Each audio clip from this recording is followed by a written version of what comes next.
Amin. Kabulkan ya Allah. Yang berdoa pun doalah pelan-pelan.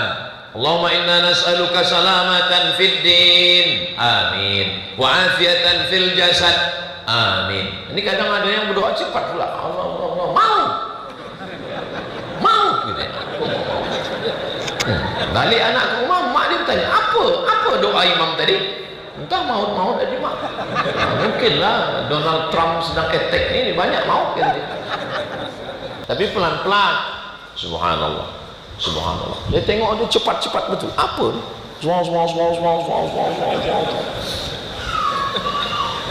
Ini semua kita lakukan untuk mengingat Allah SWT. Ada orang kalau kita tengok dia, kita tengok muka dia, kalau kita duduk dekat dia, kita ingat Allah. Ada orang kalau kita bersama dengan dia, kita ingat Allah. Maka dalam ungkapan ulama, bukan hadis Nabi, kun ma'allah, hendaklah engkau bersama dengan Allah. Illam takun ma'allah, kalau kau tidak bersama dengan Allah, bersamalah dengan orang-orang yang kalau engkau duduk dengan dia, kau ingat Allah. Saya alhamdulillah duduk bersama tuan-tuan sekalian yang ada di masjid ini, saya ingat pada Allah. Itulah mengapa kita perlu ke masjid. Berapa kali saya masuk ke dalam hatimu? Istrinya ni nak tes lah, nak cuba-cuba suami. Berapa kali saya masuk ke dalam hatimu? Kata istri. Kata suaminya menjawab, 1 kali. Satu kali? Dia dah nak marah dah. Begitu lamanya kita menikah, anak sudah banyak, engkau kata aku 1 kali masuk ke dalam hatimu? Ya. Kenapa macam tu? Sebab ketika engkau masuk ke dalam hatiku, engkau tak pernah keluar lagi. So sweet. Apa yang sedang ingin saya sampaikan? Kalau istri masuk ke hati suami tak pernah keluar, maknanya tak pernah menjauh. Apatah lagi lah yang menciptakan istri dan yang menciptakan suami. Dialah Allah Subhanahu wa ta'ala. Kalau cinta kepada manusia begitu dahsyat dan kuatnya, apatah lagi lah cinta kepada Allah. Jadi Allah sebenarnya tak pernah menjauh. Kita saja yang merasa jauh. Allah selalu. Nah, malam ini yang akan kita bahaskan adalah bila kita ini akan rasa dekat dengan Allah Subhanahu wa ta'ala. Ada seorang lelaki namanya Qais. Siapa namanya? Qais. Qais ini jatuh cinta kepada seorang perempuan. Nama perempuan itu Laila. Tapi ayah Laila ini tak bersetuju menikahkan dengan Qais. Lalu kemudian Qais pun menjadi gila. Bahasa Arabnya gila itu majnun, maka disebut dia dengan Laila majnun. Laila tak gila, Qais yang gila.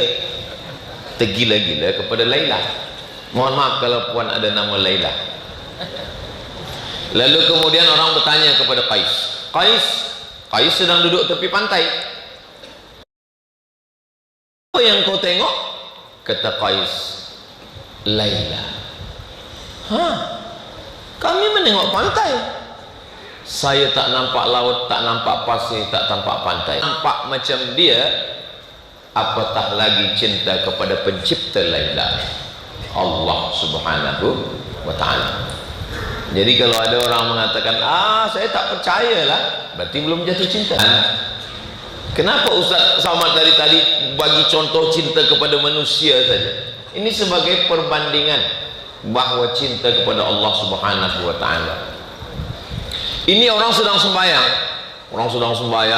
ramai, datang Qais. Lalu dia ada dekat orang sembahyang tadi. Lalu orang yang sembahyang ni pun sebenarnya nak marah menengok dia. Apalah orang sedang sembahyang lalu lalang pada orang sembahyang. Selepas orang sembahyang, Assalamualaikum warahmatullahi, Assalamualaikum warahmatullah. Mereka tak berzikir lagi, mengamuk pada Qais. Qais, kenapa engkau lalu tadi, kami sedang sembahyang? Kata Qais, saya tak melihat kamu. Kenapa engkau tak lihat kami? Sebab yang ku tengok hanya Laila. Oh, makin marah mereka. Engkau mengada-ngada lah Qais. Apa kata Qais? Kalau memang betul kamu cinta kepada Allah seperti cinta saya kepada Laila, maka kamu tak melihat saya seperti saya tak melihat kamu. Kalau memang betul cinta kamu kepada Allah macam cinta saya kepada Laila, maka kamu tak melihat saya sebagaimana saya tak melihat kamu, karena saya hanya melihat. Jangan kata Laila, marah bini di belakang. Ini hanya setakat cinta kepada manusia, apalagi kalau orang dah jatuh cinta kepada Allah Subhanahu wa ta'ala. Tanda cinta itu apa? Selalu disebut. Selalu disebut. Makanya orang kalau dah jatuh cinta pada Allah, sebut Masya Allah, Tabarakallah, Alhamdulillah, Subhanallah, Allahu Akbar. Ini rumah pakcik, cantik rumah ni. Allahu Akbar, Allah Maha Besar. Itu karunia dari Allah. Ini kereta, Alhamdulillah. Ini anak, Tabarakallah. Ini istri, Alhamdulillah. Ini suami, Innalillah. Jangan lupa sebut Allah. Itu kalau dah mula selalu sebut Allah, itu maknanya dah mula cinta tu. Jaga tidur, buka mata, sebut Allah. Alhamdulillahilladzi ahyana ba'da ma amatana wa ilaihi nusyur. Nak makan, Allahumma barik lana. Dulu masa saya kecil-kecil, budak-budak kecil lupa tak ingat Allah, makan, ingat Allah dah kenyang. Ada doa bismillahi fi awwalihi wa akhirihi, lupa sebut nama Allah di tengah masa. Ini semua apa tanda cinta? Selalu menyebut-nyebut. Maka kalau lelaki jatuh cinta pada perempuan, usahakan untuk melupakannya. Sebab kalau tak lupa, nanti tersebut. Kalau tersebut sedang terjaga, tak masalah. Sedang tertidur, bini pula doktor. Inna lillahi wa inna ilaihi raji'un. Jadi kita akan bahaskan malam ni bahawa Allah Ta'ala tak pernah menjauh. Kenapa itu yang Ustaz Samad bahaskan malam ni? Sebab itu yang tertulis. Allah tak pernah menjauh. Kalau ada orang mengatakan Allah ni jauh lah. Kalau orang mengatakan air jauh dari Ustaz Abdul Somad, air jauh. Yang dekat dari Ustaz Somad kerusi. Lalu orang mengatakan Allah jauh, Allah dekat, maka batallah sifat yang keempat, wujud, qidam, baqa, mukhalafatuhu lil hawadis. Allah tak jauh, tak dekat. Macam mana Allah tak jauh, tak dekat? Sebab Allah tak bertempat. Allah tak bertempat. Maka dalam akidah ahli sunnah wal jamaah, Allah tak bertempat. Allah maujud bila makan. Itu bahasa Arabnya. Allah maujud bila makan. Allah ada tak bertempat. Sebelum tempat ni ada, sebelum waktu ni ada, sebelum masa ni ada, Allah sudah ada. Ketika Allah menciptakan masa, ketika Allah menciptakan waktu, ketika Allah menciptakan tempat, Allah tidak berubah. Kalau Allah berubah, maka batal sifat yang keempat, mukhalafatuhu lil hawadis. Tapi katanya Allah di atas. Kata Imam At-Tahawi, Allahu munazzahun anil jihati sitti. Allah maha suci dari 6 arah. Allah tak di muka, Allah tak di belakang, Allah tak di atas, Allah tak di bawah, Allah tak di kanan, Allah tak di luar. Allah tak boleh ditunjuk. Kalau ada mengatakan Allah tunjuk boleh di atas, maka batal sifat keempat, mukhalafatuhu lil hawadis. Masjid besar cantik, tolong kaji masalah akidah 1 malam sepekan. Alhamdulillah. Tak boleh 7 hari sekali, sebulan sekali. Sebulan sekali tak boleh, innalillah. Mengaji akidah Asy'ari. Kitabnya apa Ustaz? Kitab yang paling rendah, Aqidatul Awam. Kalau ada yang boleh syarahkan Aqidatul Awam, kami tak boleh syarahkan. Ada syarahnya, nama syarahnya Jala'ul Afham Syarah Aqidatul Awam, ditulis oleh Sayyid Muhammad Alawi bin Abbas Al-Hasani Al-Maliki, keturunan Sayyidina Al-Hasan, anak Sayyidatuna Fatimah, anak Sayyidina Muhammad sallallahu alaihi wasallam. Siapa yang boleh ajarkan kitab ini di masjid kami? Oh, ustaz kita alumni daripada Jordan, beliau belajar, maka kita mintakan bacakan kitab supaya jangan sampai kita terikut-ikut pada orang yang mengatakan Allah jauh dia di atas sana. Enggak, tapi dalam Quran ada disebut Ar-Rahmanu 'alal arsy istawa, dia duduk di atas aras. Tak boleh difahami bahwa dia di atas aras, sebab sebelum aras itu ada, dia sudah ada. Manakala dia ciptakan aras, dia tak berpindah kepada aras. Aras jauh di atas, kita di sini jauh, betul lah dia. Allah maujud bila makan. Orang tua-tua dulu, ulama-ulama dulu sudah mengajarkan Allah macam mana? Jauh tak berjarak, dekat tak bersentuh. Ini sekarang ni manusia ni terbagi dua nih. Yang satu mengatakan Allah ada di dalam diri kita. Oh, pun batal mukhalafatul hawadis, sebab dia tak bertempat. Oh, dia di atas, pun batal mukhalafatul hawadis. Jadi yang betul adalah Allah maujud bila makan. Allah ada tanpa tempat. Apa makna Ar-Rahman 'alal arsy istawa? Ustaz Abdul Somad duduk di atas kerusi selama 5 tahun. Takkan saya duduk aja? Saya pergi, saya turun, saya makan, saya pergi, saya balik, saya berjalan. Apa makna duduk di atas kerusi? Maknanya berkuasa. Itu maknanya, kata akidah Asy'ari. Jadi makna Ar-Rahmanu 'alal arsy istawa, maknanya Allah Maha Kuasa. Itu maknanya, tidak difahami. Tapi setengah ulama mengatakan tak usah takwil, serahkan aja maknanya kepada Allah Subhanahu wa taala. Nanti bila ada yang bertanya apa makna Ar-Rahman 'alal arsy istawa, wallahu a'lam bis-shawab, serahkan pada Allah taala. Jadi kalau saya bagi tazkirah, ada orang-orang tua bertanya, Ustaz Abdul Somad, apa makna Ar-Rahman 'alal arsy istawa? Wallahu a'lam bis-shawab, serahkan pada Allah. Tapi kalau saya mengajar di universiti pada orang-orang belia, dia bertanya, saya jelaskan maknanya adalah istaula, Allah Maha Kuasa. Yang ingin saya jelaskan bahwa jangan bahaskan jauh dekat physically, bukan zatnya, sebab Allah Subhanahu wa taala itu maujud bila makan, dia ada tanpa tempat. Yang nak kita bahaskan ini adalah perasaan kita.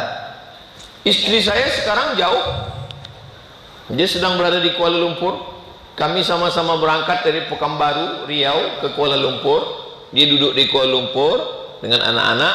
Saya teruskan ke Kota Kinabalu, selepas itu ke Miri, dari Miri ke Kuching, dan malam ini sampai pula ke Buntal. Dulu kita takut pada Buntal, malam ni kita datang. Masya Allah, tabarakallah. Itu menunjukkan orang Buntal ni dekat dengan Allah. Dia tak takut Buntal. Buntal tu yang takut dengan kita. Nah, jadi rasanya tak jauh. Begitu dengan Allah Subhanahu wa taala, jangan hukumkan tentang fisiknya.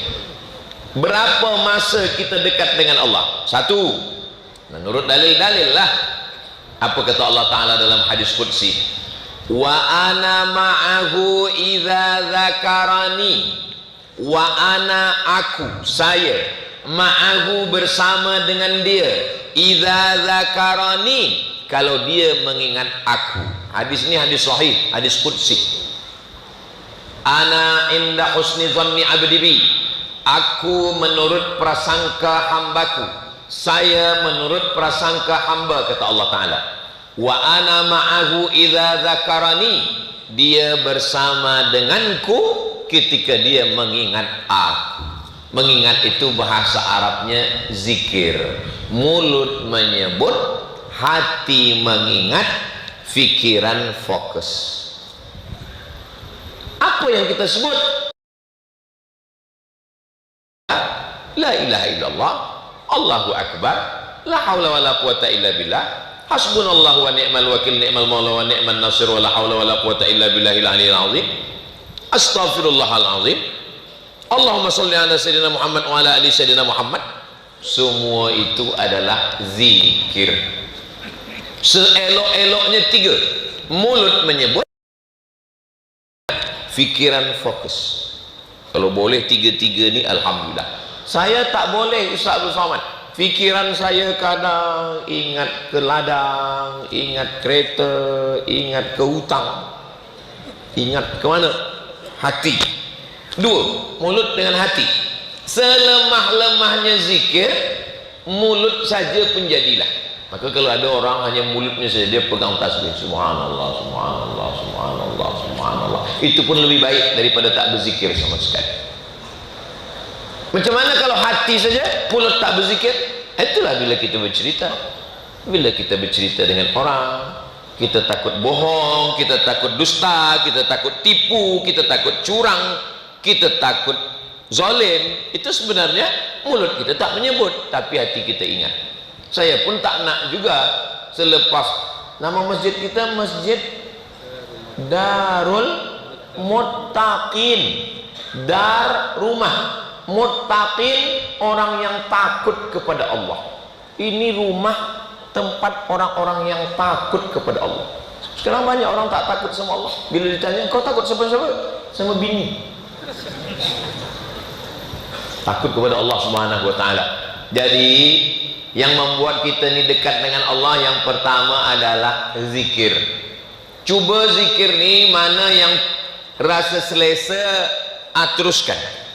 Kata Ustaz Fulan, zikir yang paling elok subhanallah wa bihamdihi subhanallahil azim, subhanallah wa bihamdihi subhanallahil azim. Kata Tuan Guru, zikirnya la ilaha illallah, la ilaha illallah, la ilaha illallah. Kata Habib Fulan, zikirnya salawat, Allahumma sholli ala sayyidina Muhammad wa ala ali sayyidina Muhammad. Kata cikgu pula, zikir yang paling elok istighfar, astaghfirullahaladzim. Saya dah banyak mengaji Ustaz, dah banyak dapat zikir. Mana yang awak amalkan? Belum ada lagi. Jangan banyak mengaji tapi tak diamalkan.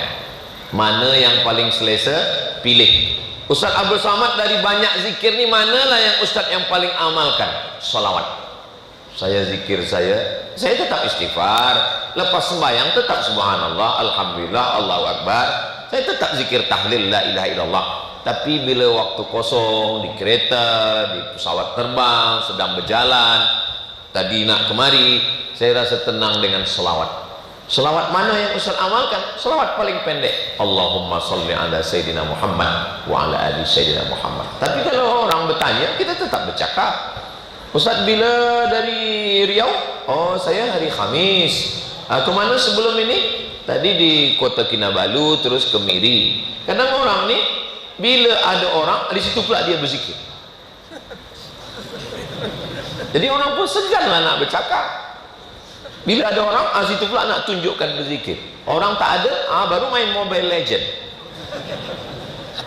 Bila ada orang, kita tetap bercakap, hati kita berzikir. Saya tak nak juga jamaah Masjid Darul Muttaqin ni selepas mengaji malam ni, esok tak ada bercerita lagi. Bila ditanya, apa kabar Pak Cik? Subhanallah wa bihamdihi subhanallah.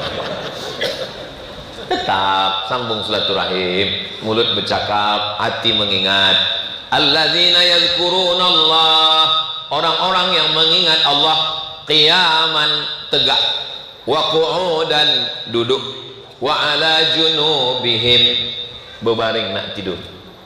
Posisi kita dalam hidup ni tiga. Yang pertama tegak, yang kedua duduk, yang ketiga kita berbaring. Maka saat tegak pun kita ingat Allah.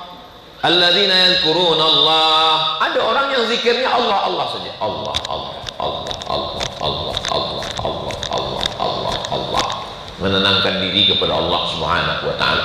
Bukan kata saya, yang saya sampaikan ini tak ada kata Abdul Somad dalam hadis Nabi, wa ana ma'ahu idza dzakarani, aku bersama dia kata Allah ketika dia mengingat aku.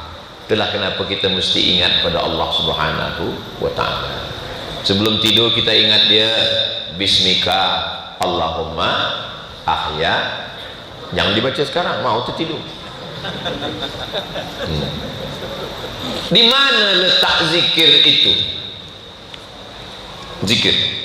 Ala bi zikrillahi tatma'innul qulub. Dengan banyak berzikir maka hati menjadi tenang. Allah menyebut dalam Al-Quran, bukan kata saya. Letak zikir itu di hati. Nah, di mana letak hati itu? Di tengah. Orang Melayu kata di sini, maka jangan cucuk sini. Ini ulu hati. Ulu hati sini. Apa ni? Liver. Tengah. Kalau kita pergi pada doktor, kita tanya, doktor, di mana letak hati? Sini. Kalau yang berdegup, berdetak di sini, jantung. Di mana letak zikir? Di hati ke di jantung? Apa kelahi pula? Ini kata zikir tu di hati, yang ini kata di jantung. Supaya mereka tak berkelahi, kita satukan saja jantung hati. Makanya orang kalau dia dah sayang, dia akan katakan, kaulah jantung hati. Kenapa? Karena kalau jantung ni dah tak berdetak, jantung ni dah tak berdegup, matilah kita. Cuba rasa sebelah kiri, berdegup masih berdetak.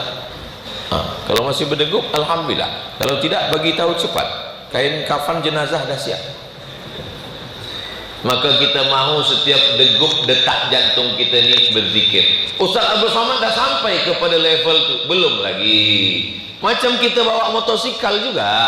Macam bawa motosikal, kadang-kadang bila kita touring bawa motosikal, kadang-kadang dia lari ke kanan, kadang-kadang lari ke kiri. Kita ingat balik. Jangan sampai kita lari masuk ke ladang sawit, lupa, lalai, yang sampai mengantuk. Wala takum minal ghafilin. Jangan lupa, jangan lalai.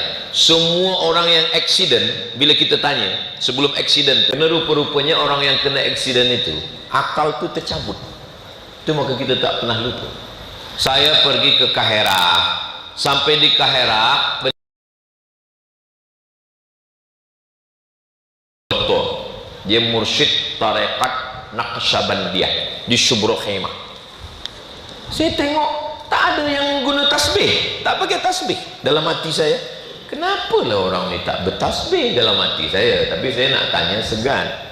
Lepas tu Syekh tu cakap, Abdul Somad, ya Syekh, nahnu huna la nadhkur bil masbah. Kami di sini berzikir tak guna tasbih, kata dia. Tahu pula dia yang saya cakap. Kaifa nazkurullah, kata saya. Kalau tak guna tasbih macam mana ingat Allah, kata saya. Kata dia, seelok-eloknya guna napas, kata dia. Napas kita ni kan dua, sekali tarik, sekali hembus. Napas kita ni cuma dua, sekali tarik, sekali hembus. Sekali tarik, sekali hembus. Kalau engkau mampu, kata dia, sekali tarik itu Allah, sekali hembus itu Allah. Tapi tak berbunyi, tak bersuara, tak diucapkan. Dilatih-latih, nanti lama-lama lupa, ulang balik, lupa, lalai, ulang balik, lupa, ingat balik. Nak tidur malam, tarik Allah, hembus Allah, sampai akhirnya tertidur. Kalau engkau boleh istiqamah macam tu Abdul Somad, engkau boleh berzikir sehari semalam 120.000 kali, kata dia. Saya cuba-cuba 3 minit lupa. Cuba-cuba, tapi namanya manusia, kita usaha. Di luar daripada kemampuan itu, la yukallifullahu nafsan illa wus'aha.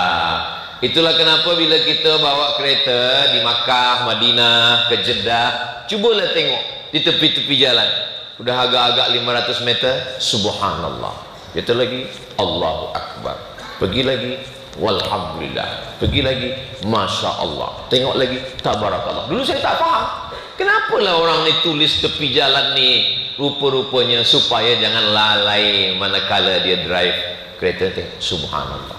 Tapi di tempat saya tak, kejap-kejap tengok iklan sampo, kejap-kejap sabun pula. Mati berbuih mulut kena sampo. Tapi di beberapa tempat dah mula ada tiang-tiang tu, saya tengok Ar-Rahman, tak lama Ar-Rahim, tak lama Al-Malik, tak lama Al-Quddus, tak lama As-Salam, Asma'ul Husna. Saya tengok apa yang Ustaz nak cari, kenapa tak ada as-somad ni? Ini sebenarnya semua zikir. Dulu manakala Makkah Madinah dikuasai oleh King Saud tahun 1924, mereka nak menutup tulisan yang ada di dinding-dinding Masjid Nabawi. Ini dinding-dinding ini tak boleh ada kaligrafi, tak boleh ada ayat Quran, nak ditutup. Lalu kemudian mereka bertanyalah kepada, kenapa ditutup? Kerana pada zaman Nabi Muhammad SAW tak ada tulisan di dinding. Maka membuat tulisan berarti membuat sesuatu yang tak ada zaman Nabi. Bila dibuat sesuatu yang tak ada zaman Nabi, berarti bid'ah. Wa kullu bid'atin dalalah wa kullu dalalatin finnar. Nah, ini Masjid Darul Muttaqin ni banyak bid'ah. Mereka nak tutup. Datanglah ulama Al-Azhar, Syekhul Mufassirin, namanya Syekh Muhammad Mutawalli Asy-Sya'rawi. Syekh Sya'rawi bertanya, kamu nak tutup tulisan ini? Iya. Kenapa kamu tutup? Sebab tak ada zaman Nabi. Cuba tengok tulisan ni elok-elok. Tengok. Bila kamu tengok, apa yang kamu ingat? Cuba jawab. Bila tengok, ingat Allah. Apa salahnya? Iya juga. Itulah sebab tak jadi ditutup tulisan pada dinding Masjid Nabawi. Karena Syekh Muhammad Mutawalli Asy-Sya'rawi 15 tahun dia mengajar di Ummul Qura. Dulu namanya Jamiah King Saud, sekarang berubah dengan Ummul Qura. Itulah kenapa. Bila kita tengok, ingat Ar-Rahman, Ar-Rahim, Al-Malik, Al-Qudus, As-Salam, Al-Mu'min, Al-Muhaimin, Al-Aziz. Yang bawah ni pula, wa'tasimu bihablillah, berpegang teguhlah dengan tali Allah jami'an semua, wala tafarraqu, jangan bercerai-berai, jangan berkelahi, wadhkuru nikmatallahi alaikum, ingatlah nikmat Allah kepada kamu, id kuntum a'daan, ketika kamu berkelahi bermusuhan, fa'allafa baina qulubikum, Allah satukan hati kamu. Kita ingat Allah. Oh, kami tak tahu itu ayatnya Ustaz. Tak apa, tengok-tengok aja. Kita ingat Allah SWT. Ini masjid punya ahli sunnah wal jamaah. Ini 100% masjid ini adalah bukan masjid Syiah.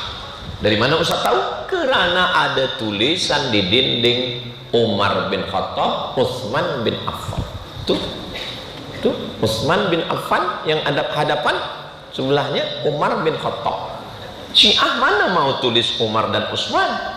Kalau tak ada tulisan tadi, boleh jadi ini masjid Syiah. Oh taklah, mana boleh ada. Di Malaysia ni semua ada mufti, ada tauliah, dia mesti ahli sunnah wal jamaah. Jadi sebenarnya tulisan-tulisan ini adalah identiti dan sebenarnya mengingatkan kita pada Allah. Itu maka bila kita bertamu ke rumah orang, saya pernah bertamu ke rumah jamaah kita di Kuala Lumpur, saya tengok ada tulisan besar, liyabluwani aashkur am akfur hadza min fadli rabbi. Ini semua rumah, kereta, harta ni karunia daripada Allah Ta'ala. Liyabluwani, untuk menguji saya, aashkur, apakah saya bersyukur, am akfur, atau saya kufur kepada Allah Ta'ala. Tak salah kalau ada orang yang menggantungkan tasbih di kereta. Sekarang banyak saya tengok orang bawa kereta, tasbih kereta. Kenapa orang gantungkan tasbih di kereta? Supaya kalau dia tengok tasbih, dia ingat Allah. Sebab tasbih itu alat untuk mengingat Allah. Tapi jangan tasbih saja, jangan kereta saja bertasbih. Ini banyak sekarang kereta bertasbih, yang drive tak bertasbih. Nanti kereta masuk surga. Ganti-gantian. Begitu juga kalau ada orang sekarang saya tengok tasbih digital, dia pakai, dia masuk macam cincin, dia letak. Elok, tak salah. Sebab kalau pakai tasbih panjang ni agak susah sikit. Dia pakai tasbih, tapi pelan-pelan. Subhanallah, subhanallah. Dia tengok dia cepat-cepat betul. Apa ni?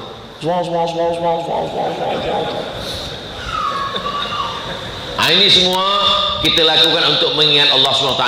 Ada orang, kalau kita tengok dia, kita tengok muka dia, kalau kita duduk dekat dia, kita ingat Allah. Ada orang, kalau kita bersama dengan dia, kita ingat Allah. Maka dalam ungkapan ulama, bukan hadis Nabi, kun ma'allah, hendaklah engkau bersama dengan Allah. Illam takun ma'allah, Kalau kau tidak bersama dengan Allah, bersamalah dengan orang-orang yang kalau engkau duduk dengan dia, kau ingat Allah. Saya alhamdulillah duduk bersama tuan-tuan sekalian yang ada di masjid ini, saya ingat pada Allah. Itulah mengapa kita perlu ke masjid. Di masjid ini kita ingat Allah. Tengok tulisan, ingat Allah. Tengok ulama, ingat Allah. Tengok imam, ingat Allah. Masuk ke dalam masjid, berzikir, mengingat Allah. Membaca Al-Quran, mengingat Allah. Selepas sembahyang berzikir, mengingat Allah. Selama sembahyang pun mengingat Allah. Kenapa guna usolli? Usolli untuk menguatkan hati. Kalau ada orang sembahyang Allahu Akbar, sah, sebab niat letaknya di dalam. Tapi kadang hati berbolak-balik, qalbu artinya hati artinya qallaba yuqallibu, berbalik-balik. Jangan terlampau benci, karena benci boleh berubah menjadi rindu. Jangan terlampau sayang, karena sayang berubah menjadi marah. Benci dan rindu letaknya sama di dalam qalb. Kalau ada orang mengatakan mari kita jaga qalbu kita, qalbu artinya hati, maka jangan salah cakap. Mari kita jaga kalbu kita, anjing. Nauzubillah. Pakai qalbu, kita jaga hati kita. Kenapa qalbu ini namanya berbolak-balik? Sebab dia balik. Kadang lupa, kadang ingat, kadang kuat, kadang lemah, kadang lupa, kadang ingat, kadang hilang, kadang muncul, kadang timbul, tenggelam. Begitulah dia. Kita berusaha dan Allah berjanji, walladzina jahadu fina, orang yang berusaha untuk mengingat kami, lanahdiyannahum subulana, kami akan tunjukkan jalan kepada dia. Kita ini berusaha. Saya tak mengatakan saya 24 jam pagi, petang, siang, malam ingat Allah. Kadang-kadang lupa juga. Sebab kita manusia. Manusia ini dari kata nasya. Nasya artinya lupa. Lupa. Jadi kalau ada orang mengatakan, saya lupa lah Ustaz Somad, dalam sembahyang pun saya lupa, berarti masih manusia. Tapi kalau ada orang lupa kampung, lupa anak, lupa bini, amnesia. Nah, kita ni masih manusia, belum amnesia lagi. Maka kita, orang yang lupa itu diingatkan. Ingat mengingatkan, bahasa Arabnya tazkirah. Hadhihi tazkirah. Ini adalah ingat mengingatkan. Diingatkan dengan cakap, tak ingat. Diingatkan dengan mic. Mic, Masya Allah. Hayya 'alas salat,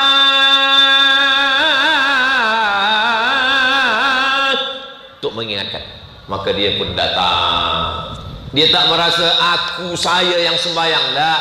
Maka dia katakan, langkah kaki dari Allah, hayunan tangan dari Allah, tatapan mata dari Allah, tenaga dari Allah. Memang saya yang datang ke masjid, tapi gerak itu datang dari Allah. Selepas sampai ke masjid, dia katakan, la haula wala quwata. Itu maka hayya 'alas shalah itu jawabnya la haula wala quwata illa billah. Tapi la haula wala quwata illa billah itu selepas sembahyang.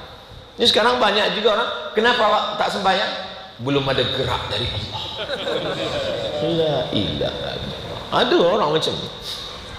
Puan, kalau suami puan diajak sembahyang, abang tak sembahyang, belum ada gerak dari Allah. Jangan marah. Nanti siang tak usah masak. Lepas sembahyang zuhur dia tanya, apa makan kita siang ni? Belum ada gerak dari Allah. Ini air ini memang untuk saya. Ini air ini memang untuk saya. Tapi kalau saya tak bergerak, menggerakkan tangan, memegang gelas cawan, melekatkan ke mulut, menelan, mungkinkah dia masuk? Tidak. Jadi sebenarnya orang-orang yang asik membalikkan gerak kepada Allah, memang la tataharraku dzarratu illa biiznillah, tak akan bergerak biji sawi kalau tidak digerakkan Allah. Memang betul. Tapi Allah bagi kita kudrat, kita ada kemampuan, ada iradat, kita ada kehendak. Allah bagi kita jalan. Wa nafsin wa ma sawwaha, demi jiwa dan penciptaannya. Fa alhamaha fujuraha wa taqwaha. Ada jalan fujur, ada jalan takwa. Kita memilih. Selama kita boleh memilih, disitulah hukum Allah berlaku. Saya sekarang nak minum di cawan atau nak minum di botol, dua. Ini saya boleh memilih atau tak boleh? Boleh. Kalau saya nak, saya minum cawan. Kalau nak, saya minum botol. Saya nak bagi tazkirah duduk di kerusi atau tegak, boleh tak memilih? Boleh. Kalau saya nak, saya tegak. Kalau tak nak, saya duduk. Kita boleh memilih. Begitu juga dalam hidup ini kita boleh memilih. Ini zam-zam, ini khamar. Kita disuruh memilih. Kalau kau minum zam-zam, kau dapat pahala. Kalau kau minum khamar, kau dapat dosa. Tapi ada orang yang jahil, dia minum khamar, dia memilih, dia sihat, dia tahu, dia minum. Bila ditanya, kenapa kau minum khamar? Kehendak Allah. Orang macam ni dah ada, bukan sekarang. Zaman Umar bin Khattab dulu dah ada. Dia minum khamar, tangkap, cambuk, sebat, kata Umar bin Khattab. Bila dah ni sebat, ditanya, kenapa engkau minum khamar? Ini kehendak Allah, kata dia. Kata Umar bin Khattab, tambah lagi hukuman untuk dia. Kenapa? Satu, dia minum khamar. Yang kedua, dia bicara takdir tanpa ilmu. Allah Subhanahu wa ta'ala bagi kita memilih. Kita ni bukan macam pokok kayu yang dihembus angin. Itu namanya Jabriyah. Jabriyah keluar daripada ahli sunnah wal jamaah. Jabriyah, makna Jabriyah ni terpaksa. Kata dia hidup ni terpaksa, dipaksa oleh takdir. Sedangkan kita bukan Jabriyah, kita adalah ahli sunnah wal jamaah. Jabriyah mengatakan kita tiada daya, tiada upaya, kita hanya berserah kepada takdir. Jabriyah. Yang satu lagi mengatakan tak ada takdir. Tak ada takdir, kita berbuat sekehendak kita. Ini namanya Mu'tazilah. Mu'tazilah bukan ahli sunnah, Jabriyah bukan ahli sunnah. Sedangkan kita ada memilih. Boleh buat baik, boleh tak baik. Maka ini adalah ahli sunnah wal jamaah. Tapi dalam hidup ini ada kita tak boleh memilih.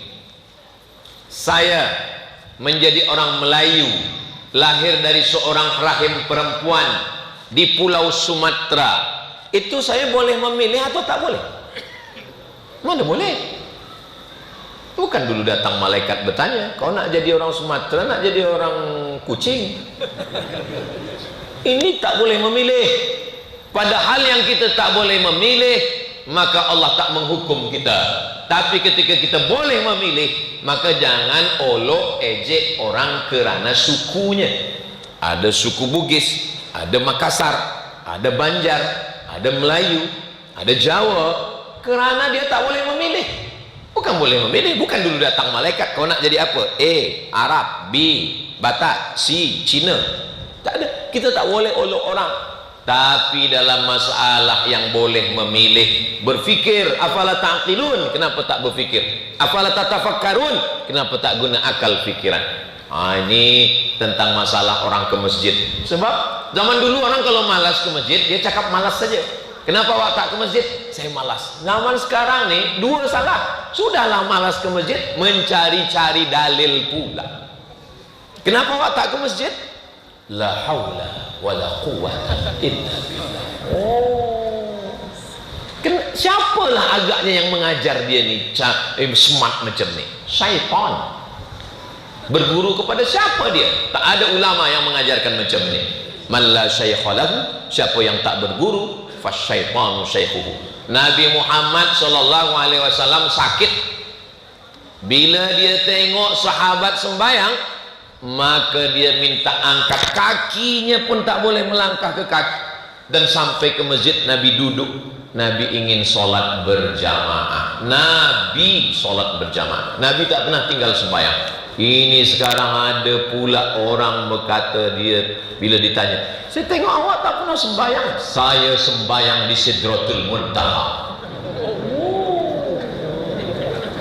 La haula wala quwwata illa billahil aliyil azim. Mudah-mudahan Allah menyelamatkan kita dari fitnah akhir zaman, insyaallah. Tapi saya senang hatilah malam ni, Masjid Darul Muttaqin ni, Masya Allah, melimpah ruah penuh. Mudah-mudahan tiap-tiap malam macam ni. Kalau masjid sembayangnya dah macam sembayang Jumat, apalagi sembayang subuh, itu tanda Palestin tak lama lagi akan merdeka daripada Israel. Karena orang dah sembahyang ke masjid. Sab'atun yuzilluhumullah, 7 golongan yang akan dapat naungan Allah nanti di akhirat. Panas, berpeluh, tenggelam kerana peluh. Siapa yang dapat? Rajulun qalbuhu mu'allaqun fil masajid, orang yang hatinya tergantung di masjid. Badannya di office, badannya di ladang, tapi hatinya di masjid. Allahu Akbar, Allahu Akbar.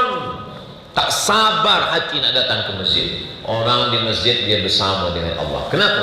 Kerana di masjid dia berzikir. Sembayang dia ingat Allah, Allahu Akbar. Selepas sembahyang dia ingat Allah, subhanallah, subhanallah, alhamdulillah, alhamdulillah, Allahu Akbar. Selepas berzikir dia berdoa, berdoa dia pun ingat Allah. Jangan lepas sembahyang balik. Ini sekarang banyak orang lepas sembahyang, assalamualaikum warahmatullahi wabarakatuh, macam ayam nampak padi. Apalah salahnya kita duduk berzikir mengingat Allah? Selepas kita berzikir subhanallah 33, alhamdulillah 33, Allah Akbar 33, tahlil la ilaha illallah, selepas itu berdoa imam, kita ikut pula berdoa. Saya sampai hari ini apa kata imam saya aminkan.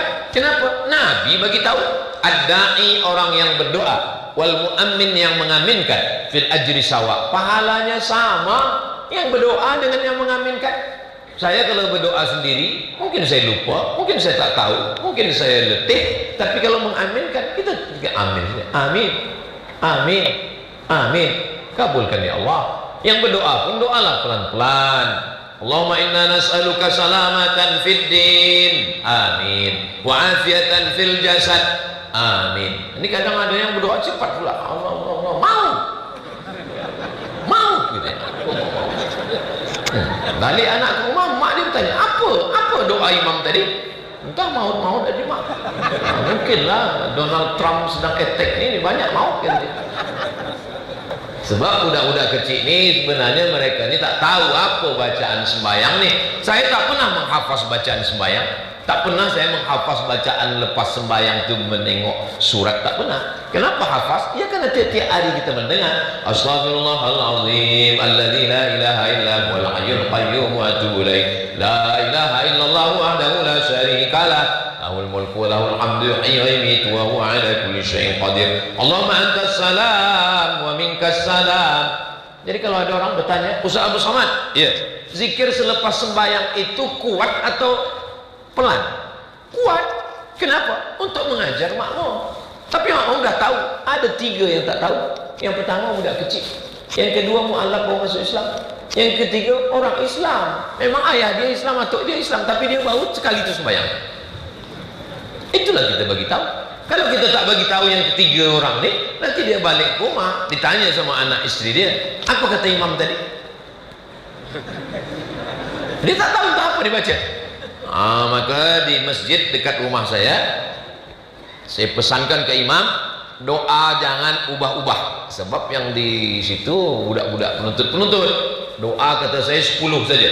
Allahumma inna nas'aluka salamatan fid din wa afiatan fil jasad wa ziyadatan fil ilmi wa barakatan fil rizqi wa taubatan qabla al maut wa rahmatan indal maut wa maghfiratan ba'dal maut. Allahumma hawwin alaina fi sakaratil maut wan najata minan nar wal afwa indal hisab. 10 cukup.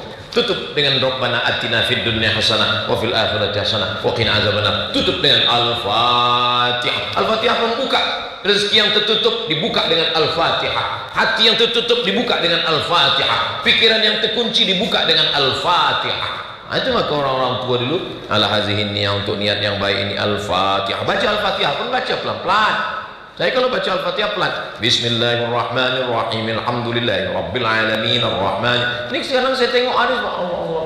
Amin. Apa yang dibaca ini? Zikir. Jadi ketika kita bersama dengan Allah itu, bila kita bersama dengan Allah? Ketika sedang zikir. Itu yang pertama. Tadi saya bagi tazkirah pukul 9 kurang suku. Sekarang dah pukul 9.30. Yang nak dibahaskan ni banyak. Rupanya kalau kita tazkirah di tempat orang yang hatinya dekat dengan Allah, waktu begitu cepat berlalu, guys.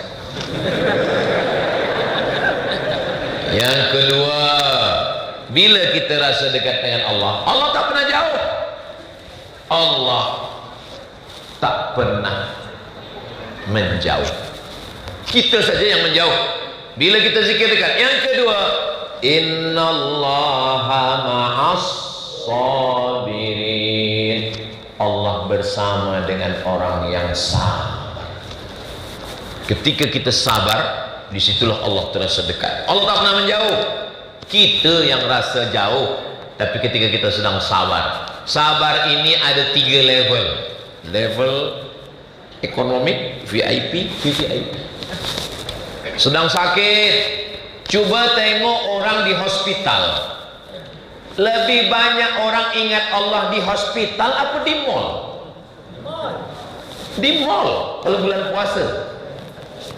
Di hospital orang bertasbih. Di hospital orang menangis ingat Allah bila sakit. Tapi bila sihat dia buka handphone, game online. Itu menunjukkan orang yang sabar ingat dengan Allah. Jadi bila kita sakit, sebenarnya Allah sayang, sebab kita lupa kalau kita sedang sihat, terlupa pada sakit. Maka kita tengok orang sakit. Orang yang menengok orang sakit, sesungguhnya dia sedang mengingatkan diri dia. Saya, tak ada orang nasihatkan saya. Saya pergi kepada cikgu, saya pergi kepada habib, saya pergi kepada ulama. Bagilah saya nasihat. Ustaz kan dah banyak hafaz ayat hadis, tak usahlah nasihat. Nasihat bagi saya pergi ke hospital menengok orang sakit. Saya usahakan dalam sebulan sekali pergi ke hospital menengok orang sakit untuk menyedarkan diri bahawa kita ni, mudah-mudahan yang sakit-sakit disihatkan Allah SWT. Sabar. Ma yusibul mu'min min nasabin wala wasabin wala saqamin wala syaukin yastakuha. Sakit, susah hati, duri mencucuk tapak kaki, illa kaffarallahu anhu biha sayyi'atuh. Itu cara Allah Ta'ala untuk menghapuskan dosa-dosa kita. Saya tak ada dosa, saya dah sembahyang, saya dah puasa, saya dah berzikir, saya dah bersedekah, saya dah ke masjid. Apa dosa saya? Dosa kamu adalah ketika kamu sudah merasa tak berdosa. Saat itulah kita berdosa. Ustaz Abu Somad, mana ada dosa? Man kasura kalamuhu kasura saktuhu. Siapa yang banyak bercakap, dia lah yang paling banyak salah. Janganlah tengok saya pula. Terasa betul banyak silap. Mudah-mudahan kalau saya salah, saya silap, Allah ampunkan saya. Maka ini sabar yang paling rendah. Ini sabar yang paling bawah nih. Sakit, rugi, ditipu orang, dianiaya orang, dizolimi orang. Ini ketika itu kita sedang ingat pada Allah. Kenapalah mesti ada susah? Kenapa mesti ada sakit? Seorang pemuda belia menikah dengan orang yang dia cinta, biasa saja, duduk di pelaminan, barakallah lakuma, dia mungkin lupa dengan Allah. Tapi pemuda yang ditinggalkan perempuan menikah, sujudnya tak bangkit-bangkit. Disitulah makna sujud terasa. Ya Allah, hampa dunia. Jadi sebenarnya di balik setiap yang kita tak suka, kita benci, kita marah, asa antakrahu syai'an wa huwa khairul lakum. Boleh jadi kamu benci pada sesuatu, itu lebih baik bagi kamu. Asa an tuhibbu syai'an wa huwa syarrul lakum. Boleh jadi kamu suka, kamu cinta, sebenarnya tak baik bagi kamu. Maka ketika kita sabar, disitulah kita bersama dengan Allah Subhanahu wa taala. Saya pernah mengalami hidup ini dipukul ombak, dihempas gelombang, karangnya tajam, kapal pecah, kaki tak menginjak tanah, tangan tak berpegang kepada langit, hanya berserah kepada Allah dalam 3 kegelapan: gelap malam, gelap laut, gelap perut ikan. Gelap, 3 gelap: gelap malam, gelap laut, gelap perut ikan. Nabi siapa tu? Nabi. Saya sebenarnya ingat, cuma saya nak tengok jamaah ni masih sedar atau tidak. Masih ingat lagi, insyaAllah. Apa kata Nabi Yunus dalam perut ikan? La ilaha illa anta subhanaka inni kuntu. Tak ada dia mengatakan gelap ni ya Allah. Apa breakfast esok pagi? Macam mana saya bernafas? Tak. Dia malu mengadu kepada Allah. Apa kata dia? La ilaha illa anta subhanaka, engkau suci, aku kotor. Inni kuntu minal zalimin, aku sudah menganiaya, zalim pada diriku sendiri. Allah lepaskan dia. Kenapa? Dia bersama dengan Allah. Kalau kita tengok kisah nabi-nabi itu, Ustaz Abdul Somad, ya, berapa lama kita mengaji baru boleh kita merasakan bersama dengan Allah? Ketika Abu Bakar Siddiq berada di dalam lubang batu Jabal Sur, malam hijrah dari kota Makkah ke Madinah, datang orang-orang kafir musyrik mengejar naik ke atas. Apa kata Abu Bakar? Ya Rasulullah, wahai Rasulullah, mereka akan menangkap kita ya Rasulullah. Apa kata Nabi? Diabadikan di dalam Al-Quran, la tahzan innallaha ma'ana. Jangan takut, jangan cemas, jangan sedih. Innallaha ma'ana, Allah bersama dengan kita. Apa maknanya? Abu Bakar Siddiq yanglah mengaji 13 tahun dengan Nabi pun tetap masih ada takut dalam hatinya. Ini baru mengaji 3 kali, itu pun online. Ustaz Somad, kenapa saya belum merasa dekat dengan Allah? Awak dah mengaji, saya mengaji Ustaz. Kenapa tak pernah nampak live streaming? Kita ini belum ada apa-apa lagi dengan Abu Bakar Siddiq radhiyallahu anhu. Takut dia. 13 tahun mengaji tauhid dengan Nabi Muhammad SAW. Jadi kalau kita merasakan kesusahan, tunjukkan saya kisah nabi-nabi yang tak ada susah. Mana ada? Tak ada nabi yang tak ada susah. Nabi Ibrahim alaihissalam berhadapan dengan Namrus, anak tak ada. Kalau Tuhan punya anak, senang, lupa pada Allah. Gendong anak, nanging, lupa pada Allah. Tapi kalau tak ada anak, menangis tengah malam. Ya Allah, berilah anak. Setiap jumpa Ustaz Abdul Somad, doakan saya belum punya anak. Berapa umur awak? 40 Ustaz. Kenapa belum anak? Belum menikah Ustaz. Iyalah, macam mana nak punya anak tak ada bini? Mudah-mudahan yang belum ada jodoh, jumpa jodoh yang baik. Yang sebut amin ni saya tengok yang dah berbini pula. Kepada Allah Subhanahu Wa Taala. Nabi Zakaria tak ada anak. Nabi Zakaria apa kata dia? Rabbi la tadharni fardan wa anta khairul warithin. Jangan biarkan aku sendiri ya Allah, Engkaulah sebaik-baik pemberi waris. Ada yang dibagi anak, ada ladang, ada unta, ada kambing. Datang bergerak tanah, sekali sapu habis semua. Ladang habis, unta habis, anak pun habis. Nabi apa? Nabi Ayub alaihissalam. Nabi Ayub, tak ada nabi-nabi yang lepas daripada ujian. Jadi kalau ada, kenapa Allah bagi ujian? Supaya kita merasa dekat dengan Allah SWT. Saya merasa macam tu dalam hidup ni. Kalau saya dapat nikmat, saya bersyukur, saya ingat pada Allah, tapi kurang. Tapi kalau sedang dalam keadaan susah, oh, dekatnya pada Allah. Kalau kita ditinggalkan kawan berubah menjadi lawan, sahabat, jiran, saudara tinggal pergi semua, sesungguhnya itulah doa kita yang dikabulkan Allah. Apalah cakap Ustaz Somad ni, kawan pergi, jiran tak ada, doa kita dikabulkan Allah. Itulah yang kita minta selama ini. Mana ada kita minta? Itulah doa kita, hasbunallahu wa ni'mal wakil. Cukuplah Allah sebagai penolong. Kan selama ini itu yang kita cakapkan. Kalau itu, kalau sebab itulah orang lari, saya tak cakap itu lagi lah Ustaz. Hasbunallah wa ni'mal wakil, ni'mal maula wa ni'man nasir.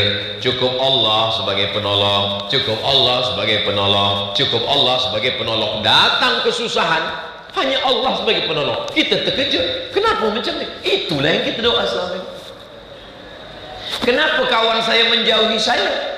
Kenapa sahabat saya sekarang benci pada saya? Itulah doa kita selama ini. Allahumma srif anna su bima syi'ta wa kaifa syi'ta. Ya Allah, jauhkanlah yang jahat-jahat. Dia jauh. Berarti semua kawannya saya ini jahat. Mungkin jahat. Allah Subhanahu Wa Taala bersama dengan orang yang sabar. Ini sabar level bawah. Sabar yang agak naik sedikit ke atas adalah sabar ketika datang kesempatan untuk berbuat dosa. Datang orang bawa duit haram. Tuan, kalau Tuan bagi saya projek nih, ini saya bagi duit. Dia katakan, bawa duit haram kamu, Saya takut pada Allah. Oh, adakah macam ni Ustaz Somad? Ada di televisyen, dalam filem. Kalau ada orang yang macam ini, inilah dia orang yang bersama dengan Allah Subhanahu wa ta'ala. Adakah dalam kehidupan? Ya. Laula walaqad hammat bihi wa hamma biha. Ketika Zulaikha ingin kepada Yusuf, apa kata Allah? Laula ar-ra'a burhana rabbih. Kalaulah bukan kerana dia melihat burhan, penjelasan dari Allah Subhanahu wa ta'ala, saat itu dia mengingat Allah. Rajulun, ada seorang lelaki, da'athu mar'atun, diajak seorang perempuan, dzata mansibin, dia ada jawatan, wa jamalin, dia cantik. Ada orang cantik tapi tak ada kuasa. Ada orang ada kuasa tapi tak cantik. Ini yang mengajak berbuat dosa ni, dua-dua dia ada. Dia ada kuasa dan dia cantik. Tapi orang itu menjawab, inni akhafullah, aku takut kepada Allah. Itulah orang yang bersama dengan Allah. Ustaz Somad pernah mengatakan macam ni? Belum pernah kena uji lagi. Mudah-mudahan Allah tak menguji kita dengan ujian yang berat. Kita kalau diuji dengan sakit, insya Allah sanggup. Tapi kalau diuji macam ini, tak tahu kita. Kita yang merasa, jangan pernah menantang Allah SWT. Ya Allah, saya dah sembahyang, saya dah berzikir, puji saya. Jangan. Nanti dia datang, kita tak tahu macam mana mengadu. Maka kita katakan, Rabbana la tuhammilna ma la taqata lana. Jangan engkau bebankan di pundak kami beban yang kami tak sanggup memikulnya, ya Allah. Kalaupun engkau pikulkan juga, anta maulana, engkaulah yang menolong kami, fansurna alal qaumil kafir. Level yang ketiga, sabar ini, sabar beribadah. Ada orang di Sarawak punya duit banyak, dia wakafkan tanah, dia bina masjid, dia bagi tahfiz Quran, dia hidupkan dakwah. Itu orang sabar. Sabar untuk dia tak beli macam-macam, sabar untuk dia tak membazir duit pada maksiat, sabar. Itulah orang yang sabar. Jaga malam tahajud, sabar. Ke masjid berjamaah, sabar. Menutup aurat walaupun masih muda belia, sabar. Itulah sabar yang paling tinggi. Cuma kadang orang kita ni, kalau dikatakan sabar, pasti sakit. Sabar demam. Sabar kalau ada seorang pemuda belia pergi ke mall, sampai di mall berjumpa dengan seorang perempuan yang belia juga, lalu dia bagi nombor handphone. Ini nombor handphone, call me ya. Selepas itu dia balik, dia ambil nombor itu, dia buang, dia delete, dia cancel. Selepas itu dia bercerita ke kawan dia, bro, brother, tadi ada orang buat-buat begini tapi saya tolak, saya buang. Kawan dia berkata, engkau bodoh. Padahal sebenarnya dia bukan bodoh, dia adalah sabar. Dia sabar untuk melawan hawa nafsunya, melawan dirinya. Ustaz Abdul Somad pernahkah diuji Allah macam ni? Belum lagi. Sebab saya tua, kurus, hitam, pesek.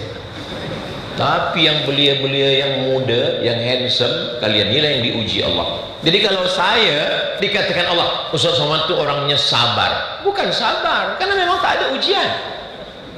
Ujian pun ujian adalah sikit-sikit ujian. Saya baca di komen-komen Facebook, komen Instagram, komen YouTube, itu memang ada ujian. Ustaz, jadikan aku yang kedua ya. Memang ada. Tapi bila dicek rupanya fake account. Tak ada, betul tuh. Tapi yang muda-muda belia nih, zaman dulu, zaman saya masih muda, belum lagi ada Facebook, belum ada Instagram, belum ada grup WhatsApp. Kalau nak kenal dengan perempuan, kita mesti kenal langsung. Tapi belia-belia sekarang, bila dia tahu nama perempuan, dia tulis di Facebook, terus saja, hai. Bila ada seorang lelaki menyapa perempuan, dia sapa dengan penuh kelembutan dan kebaikan, bukan adik dia, bukan saudari dia, bukan saudara dia, bukan anak dia, bukan anak saudara dia, bukan mahram dia, yakinkanlah itu buaya darat. Maka perempuan ini mesti kita ajarkan yang baik-baik supaya dia tahu kebaikan-kebaikan. Dua, yang pertama, bila kita dekat dengan Allah, merasa dekat dengan Allah, zikir. Sembahyang zikir, sholawat zikir, puasa zikir, tawaf zikir, ibadah, baca Quran zikir. Karena isinya semua adalah mengingat Allah Subhanahu wa ta'ala. Tapi jangan dibalik. Sholat itu zikir, tapi zikir bukan. Sebab sekarang ini orang ada dah ikut majelis zikir, diajak sembahyang, engkau tak sembahyang ke Darul Muttaqin. Saya sudah berzikir, tak sembahyang lagi. Sholat memang zikir, tapi zikir bukan sholat. Kenapa? Karena di dalam sholat itu zikir, tapi sholat ada akwal, ada baca Al-Fatihah, ada baca selawat, ada rukun qauli, wa af'al, ada tegak, ada ruku', ada i'tidal, ada sujud, ada duduk, ada sujud, ada tasyahud, ada salam. Itu tak ada dalam zikir. Jadi kalau ada orang mengatakan saya hanya berzikir, tak sembahyang, orang yang tidak mengikuti ajaran Nabi Muhammad sallallahu alaihi wasallam, maka dia murtad. Nauzubillah, nauzubillah, nauzubillah. Orang yang halal darahnya 3. Siapa dia? An-nafsu bin nafsi, pembunuh, orang yang membunuh dalam Islam. Yang kedua, as-sayyibuz zani, sudah beristri, sudah bersuami, dia berzina, dikubur dalam tanah, dibenamkan sekerat badannya, dilempar pakai batu, rajam namanya. Yang ketiga, at-tariku lidinihi al-mufariqu lil jamaah, orang yang murtad. Maka ulama kalau sudah menyebut murtad, wal iyadzu billah wa na'udzubillah, selamatkanlah anak cucu kami daripada ini ya Allah. Wala tamutunna illa wa antum muslimun. Yang ketiga, apa yang ketiga membuat orang bersama dengan Allah Subhanahu wa taala? Majtama'a qaumun. Ini yang ketiga. Yang pertama tadi zikir, yang kedua sabar, yang ketiga majtama'a qaumun, sekelompok orang berkumpul. Di mana berkumpul? Fi baitin min buyutillah, di rumah Allah. Surau, musalla, masjid. Dalam fiqh cuma ada 2. Kalau di situ ada sembahyang subuh, zuhur, asar, maghrib, isya, namanya masjid. Kalau ada 6 sembahyang subuh, zuhur, asar, maghrib, isya, Jumat, namanya masjid jami. Ini Masjid Darul Muttaqin ini ada sembahyang Jumatnya? Ada, sebab ada mimbar. Maka ini adalah masjid jami. Masjid tama'a qaumun, sekelompok orang berkumpul fi baitin min buyutillah, di masjid. Yatsluna kitab Allah, membaca ayat-ayat Allah. Ustaz Abdul Somad dari tadi berapa ayat yang dibaca? Menengok ayat Allah, membaca ayat Allah. 3 yang kita lakukan: berkumpul di rumah Allah, membaca ayat Allah, wa yatadarasunahu fima bainahum, mengkaji isinya. 4 balasan Allah. Nazalat alaihimus sakinah, diturunkan Allah ketenangan di dalam hati. Itu maka orang kalau di dalam masjid mengaji itu hatinya tenang, karena dia dekat dengan Allah. Saya Ustaz Somad tak tidur 2 hari 2 malam, tak boleh tidur, berpikir bisnis macam mana, ekspor import ini semua. Ini Selat Hormuz belum dibuka lagi. Tapi bila saya datang sembahyang Jumat tadi, khatib baru salam, saya dah tertidur. Begitulah hebatnya. Bahkan lepas khutbah Jumat, barakallahu li wa lakum fil Qur'anil azim, selepas sembahyang Jumat dia cakap pula ke kawan dia, nampaknya tak sah sembahyang Jumat kita. Kenapa? Khatib tadi khutbah hanya sekali. Bukan sekali, engkau tertidur. Nazalat alaihimus sakinah, turun ketenangan ke dalam hati. Ghasyiyat bihimur rahmah, mereka diliputi, dikelilingi rahmat Allah. Hafat bihimul malaikah, datang malaikat-malaikat rahmat mengelilingi mereka, membawa kasih sayang Allah. Wa dzakarahumullahu fi man 'indah, mereka dibangga-banggakan Allah Ta'ala kepada para malaikat. Mudah-mudahan kita malam ini mendapatkan 4 keutamaan. Maka saya selama membagi tazkirah seumur-umur hidup saya belum pernah marah kepada jamaah yang tertidur. Kenapa? Karena kalau dia tertidur berarti hatinya tenang. Berapa banyak orang kaya ada kuasa tapi tak boleh tidur, hati tak tenang. Tapi ada orang begitu menengok muka Ustaz Somad tertidur. Bila ditanya, kenapa engkau tidur? Wajahnya penuh dengan ketenangan. Ya salam. Sudahlah tak mengaji, mencari dalil pula lagi. Jamaah yang dimuliakan Allah Subhanahu wa taala, tadi saya mulai tazkirah pukul 9 kurang 15 menit. Sekarang sudah pukul 10 kurang 10 menit. Ini maknanya saya sudah menyampaikan tazkirah lebih daripada tempat-tempat yang lain. Nanti jamaah lain akan komplain. Ustaz Somad di mana-mana 60 menit. Iya. Kenapa di Masjid Darul Muttaqin itu lebih 5 menit? Sebab apa sebabnya? Sebab di sana itu masjidnya cantik, besar, sebab jamaahnya ramai. Nantilah kita pikirkan alasan.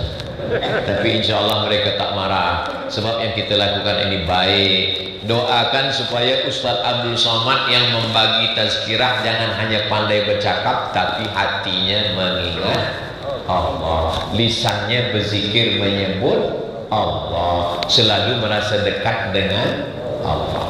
Berapa tadi masa dekat dengan Allah? 3. Yang pertama zikir, yang kedua sabar, yang ketiga berkumpul di masjid dalam majlis ilmu. Jadi nanti bila terasa agak rasa jauh dari Allah, Allah tak jauh, Allah tak pernah menjauh, kitalah yang dah jauh dari yang 3 ni. Maka cara mendekatkannya, cepat-cepat berzikir, cepat-cepat bersabar, dan cepat-cepat ke majlis ilmu.